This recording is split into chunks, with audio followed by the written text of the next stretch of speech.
image, we were dealing with them in some other way.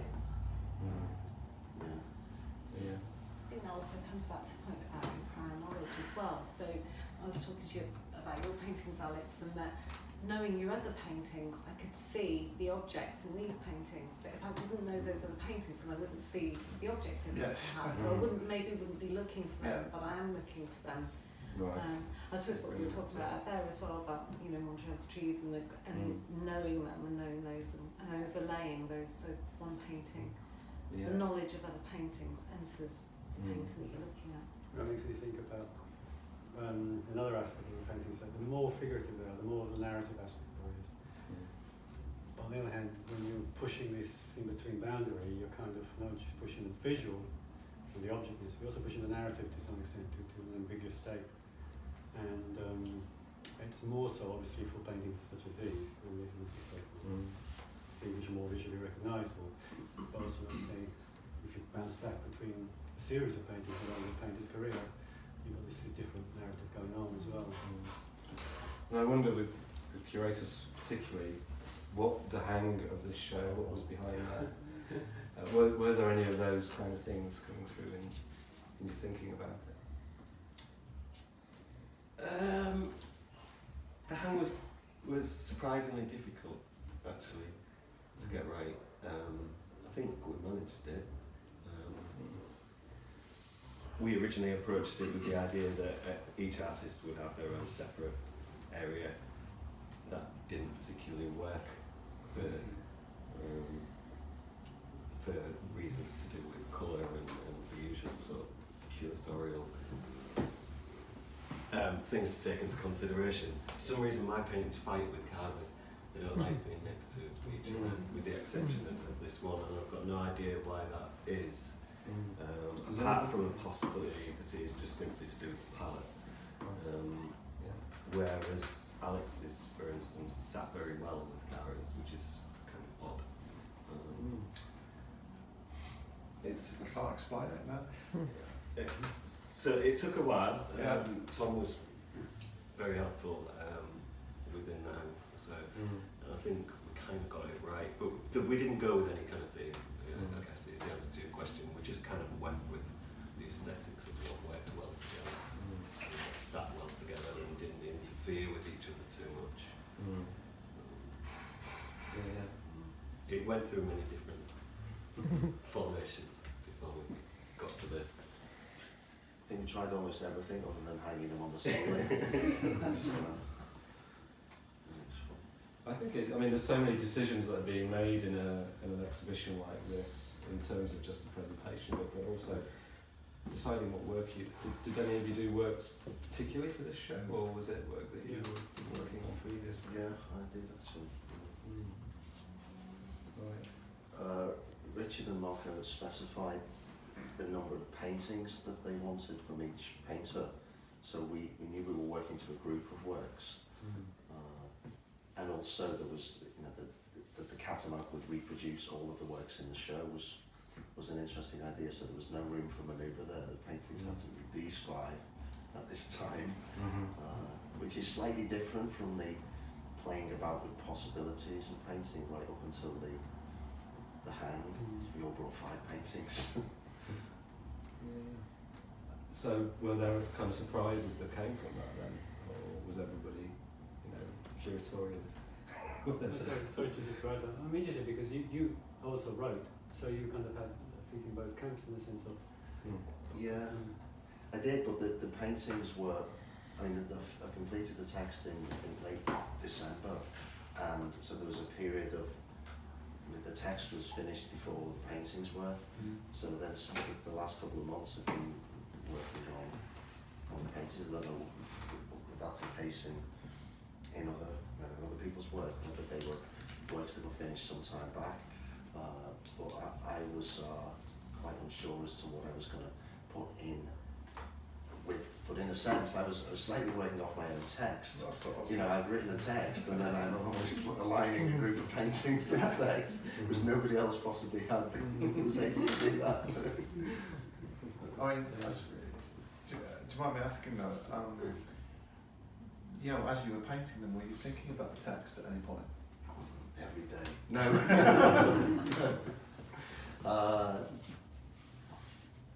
No, actually, not in a line by line sort of sense of I've said this, I need to somehow back that up. But the text is also sort of thinking about these things anyway. That things that have been present in my work for quite a long time, and that things that I've perceived in other people's work too. So it wasn't that direct, but clearly I knew that the text existed, and I was making a group of paintings that was going to work within a show, or hopefully work within a show that had that as its sort of rationale. I think with mine, what I did is Richard got in touch, and then I started thinking, and I also saw Tom's text. I kind of selected the work that I had in accordance with some of that information, really. So it's kind of informed from what I was getting from the general concept of what was going to be done. And unfortunately I had a series that I felt fell in line with that. The painting in the other room I started several years ago, in 2014 I think. And then I sometimes have a habit of reworking paintings, sometimes a year, 2 years later. And I started tinkering with that in there and actually made it, in my opinion, worse.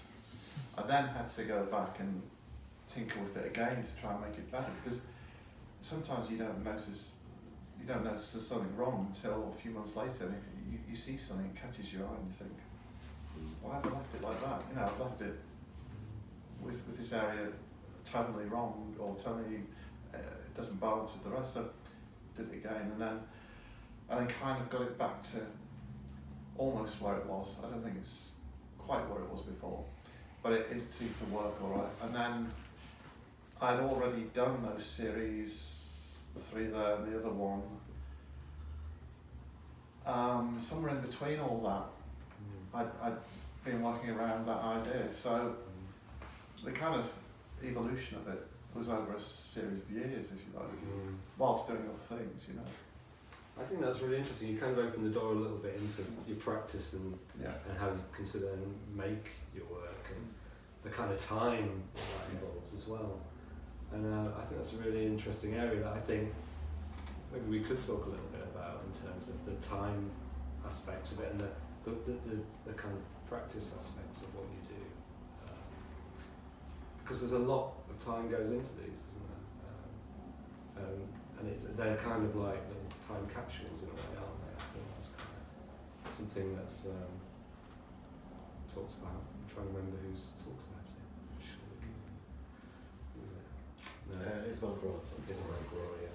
Talks about the time encapsulated in the labour of it. I wonder if there's things to be discussed there about painting. I think I realised last night something strange about the time aspects of mine that I'd never really pinpointed before until somebody was asking me about that painting and how long it had taken me to paint.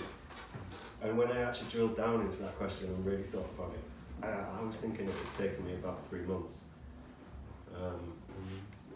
But then I realised, in thinking about it, that it actually only taken me about 3 hours. But those 3 hours have been spread across 3 months. But that was a really important part of the practice. I have to do things in stages and leave them alone to settle and to get used to them and to figure out what to do next. So it's the kind of pauses between yeah, that are important as well as the. very much so, I think. Do you all kind of do that exactly, or do you find that you can do them rather rapidly and then on to the next one? How do you I'm exactly the same really. I work on usually have quite a large series on the go, and it's make a move, leave it, come back to it, make another move, work on another one. So I think like Richard, I couldn't say how long they actually take. I don't even remember when I started them, because it could be a year ago and then come back and rework. And I also don't know quite what they've gone through either. I find that interesting, that sort of invisible process that gets embedded into the painting, and it might be lost to some extent, but it's still informing what you're seeing in some way. I think just to echo what Alex said earlier as well, I have paintings in my studio that have been there for 10 years and they're still not concluded. And they will be one day, but currently they're just in this process of sort of resting. It's quite odd for me to just look at them again.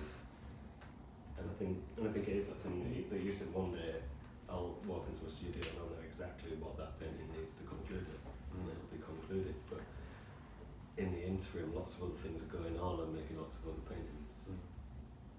Yeah.